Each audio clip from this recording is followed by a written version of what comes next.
YouTube Kids was launched in 2015.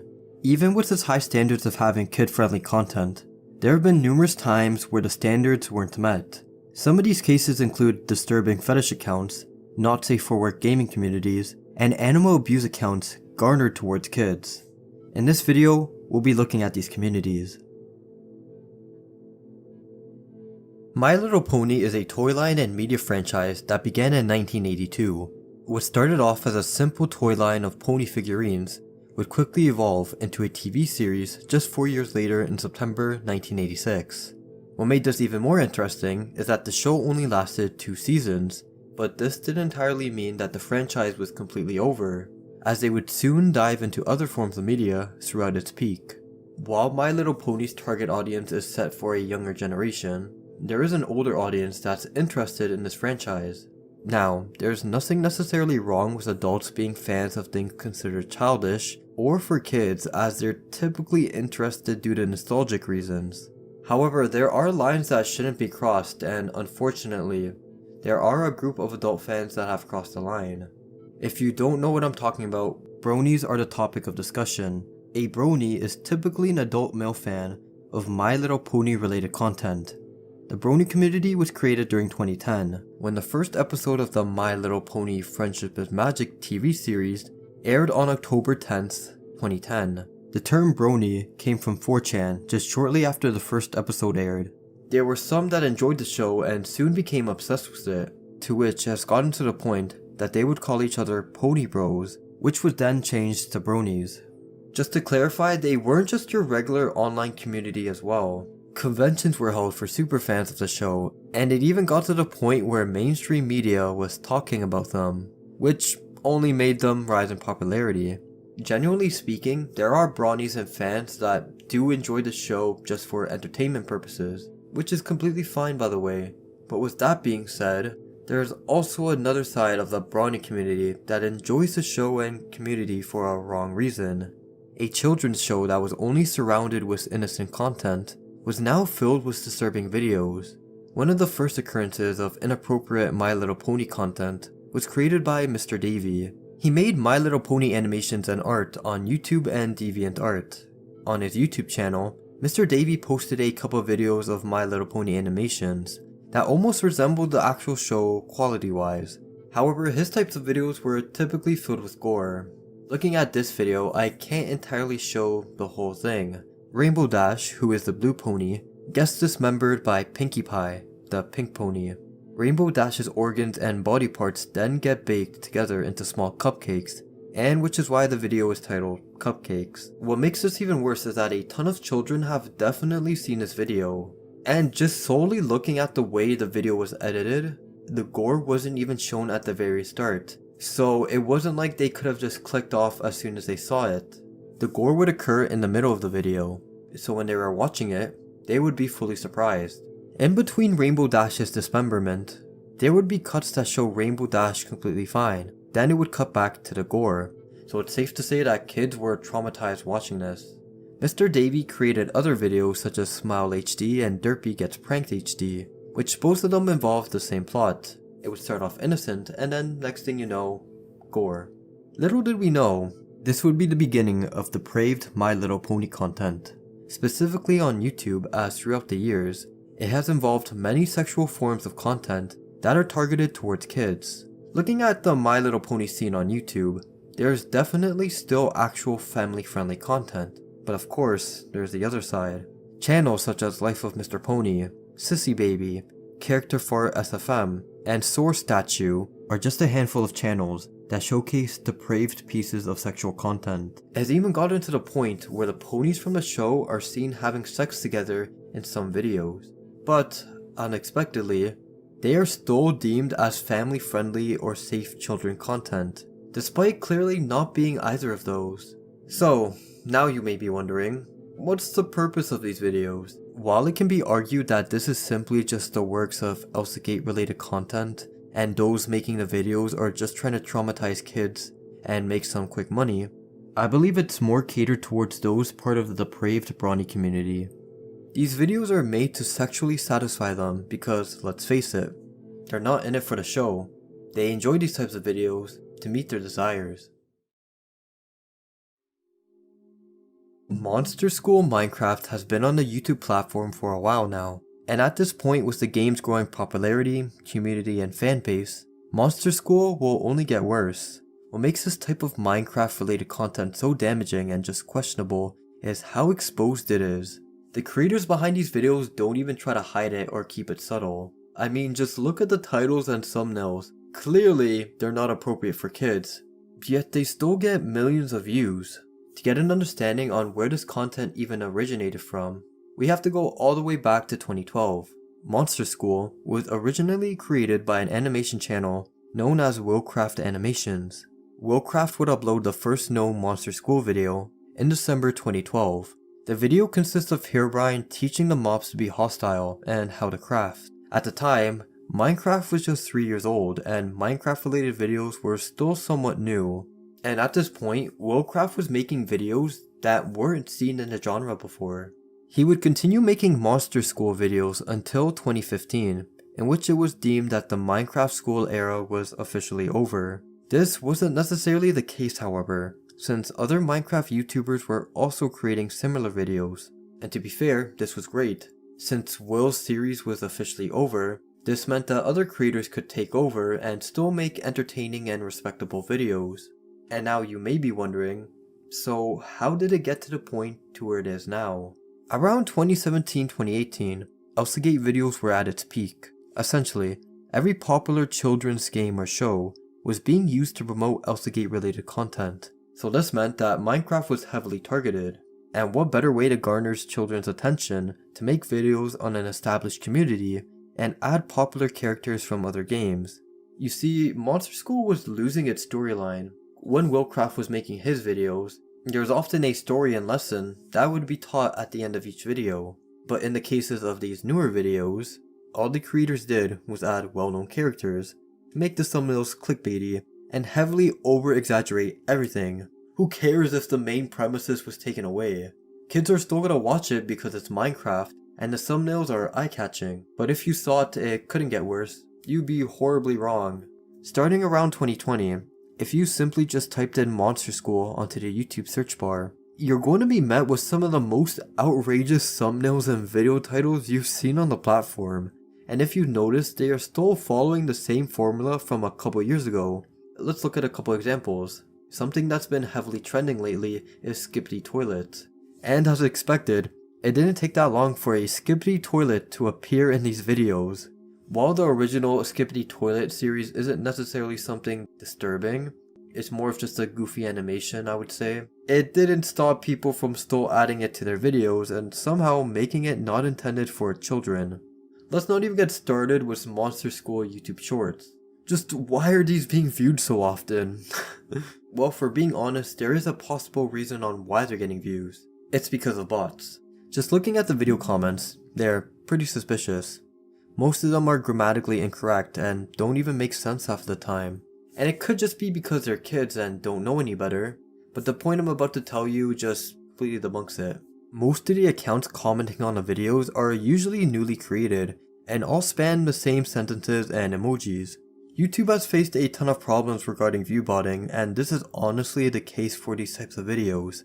To get a ton of views in a short time span, chances are they're going to be promoted to actual kids who are going to watch these videos since they got it promoted to them in their recommendations.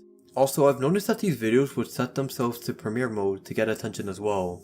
Taking a look at the livestream chat, it's not too hard to tell that bots are commenting to boost its engagement and view time. These streams aren't anything new either. Most of the time the creators rerun their older videos and keep playing them for hours. This method has been used since Premiere has been an option, but for some reason, it isn't being dealt with. BlueyGate refers to the genre of disturbing related content based on the Australian TV show series Bluey. Bluey is an animated preschool TV series that premiered on ABC Kids on October 1st, 2018. For a show that's been on air for less than 5 years, it has managed to consistently receive high viewership in Australia and has even won awards for Most Outstanding Children's Programs and even an International Emmy Kids Award in just its second year. Even with all its high praise, there's gotta be people that ruin it. A channel known as Animation 4.0 has become one of the more popular fake Bluey cartoon channels. There are other channels that almost go by the same name, such as Animation 5.0 and Animation 6.0, which are believed to be the same person or group operating Animation 4.0. There's even another channel known as Caleb White, in which I'll talk about a little later on. Basically, the premises of these videos consist of Bluey turning into an aggressive werewolf and hurting the other characters such as Brandy, Chili, and Frisky.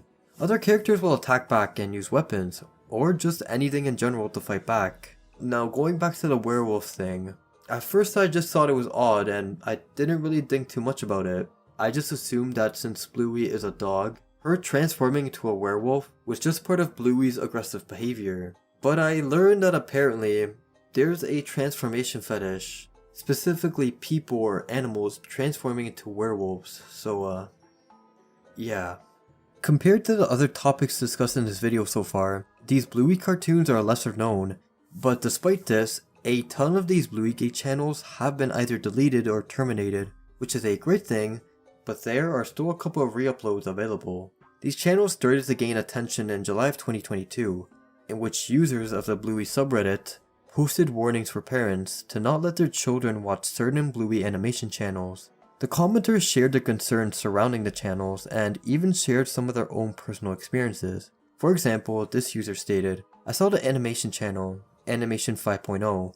I think Bandit or Bluey and Bingo's father literally pulled out a M4A1 and started shooting the ground." It was also pointed out by a YouTuber, VRGRL, to avoid channels that have a similar name to Animation 4.0, or any that upload weird Bluey fan animations. They even provided images proving that there's a large group of people scamming YouTubers to give their accounts to them. In the screenshot, someone is asking the OP to share their videos or to shout them out. In return, they would get money. And in other cases, these channels would promote other Bluey related creators in exchange for feet pics. They even resorted to begging, which is just shameful. At the time, these channels received heavy criticism after the DMs were leaked, and not surprisingly, most of their channels have been deleted or they have just stopped posting and contacting people in the Bluey community. I wonder why. Now thankfully, as stated before, inappropriate Bluey animation channels are not as common as they used to be, but this just shows that no matter how kid-friendly a show is, there's always a chance that a sick group of individuals will always upload inappropriate videos. YouTube Kids is no stranger to disturbing fetish accounts, as even the mainstream media has noticed certain videos that are targeting underage children and giving them the experience of fetish mining. While condemning fetish mining isn't intended to demonize those who have unconventional sexual desires, it's the way it can be used to manipulate and prey on the most vulnerable. To sum it up, fetish mining involves soliciting fetish content from somebody without them knowing the true purpose and without their informed consent. When you look at some of these videos, what do you see? Well, to an older audience, there are 8 different videos that all deal with either sexual or controversial topics, and with that, chances are none of these videos would be watched. But to a young child, they see Spider-Man, so they click. They see Mickey Mouse, so they click. There's a certain pattern in these videos, and the ones uploading them know what they're doing. A popular theory surrounding fetish content on YouTube is that those who are behind this are all predators and wish to exploit the most vulnerable. Think about it. Essentially, all the content being posted derives from violence, odd fetishes, sexual intercourse, and more of these videos are being promoted. Kids are easily influenced, and predators are aware that these kids' parents aren't going to be able to monitor their online actions. So, this would be the easiest way to get into contact with them, or at least negatively influence them to believe that what they're viewing is normal. Let's take a look at this channel, Butts and Farts. Notice how only well-known characters are the only ones shown. To a kid's mind, farting may be seen as funny, and so for example, they can watch a quick video of Garfield showing his butt and farting, and they would think nothing bad of it. When ElsaGate was at its peak in 2017, do you remember all the thumbnails that had cartoon characters with needled, being half nude, being pregnant, and all of that? A child seeing that would have absolutely no clue on what they're being shown and if it was bad or not. And this is all part of fetish mining. As you can tell, the main problem with fetish mining is how subtle and harmless it appears. At one point, this was a problem in the ASMR community. While there are many ASMR creators, many of them are adults, which is perfectly fine. It only becomes a problem when kids start participating. Think about it. People watch ASMR videos as a way to relax themselves and to get a tingly and soothing response. Now sometimes, the audience members will make requests for the creators who are interested in different things. Some may ask if they can make a roleplay video, others may want a soft whisper video.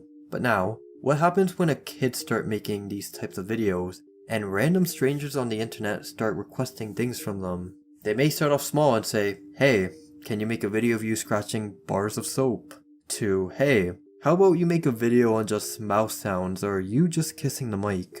That does sound like an odd request to ask for a minor, but the person asking can deflect it and say that this is just something they're interested in, to which it can make it seem innocent, and once again, it's part of fetish mining. At the moment, there's no explicit mention of fetish mining in the YouTube community guidelines, but YouTube does prohibit any content featuring non-consensual sex acts, unwanted sexualization, or anything that graphically sexualizes or degrades an individual, in which users can report these channels, but as previously mentioned, fetish mining purposefully looks harmless, so it can be difficult to make a proper case against certain channels. Let me know what you guys think about this specific section of the video. I've read countless articles online, and this topic was heavily debated, so I'm interested on what you guys have to say. When looking at animal abuse accounts that are targeted towards kids, yes, this is a real thing. 3 examples I found are Animal Kids Show, Funny Ducklings, and Baby Chicks. Looking at the Funniest Ducklings account, it doesn't seem too bad, until I noticed that this channel used to upload videos that consisted of questionable content.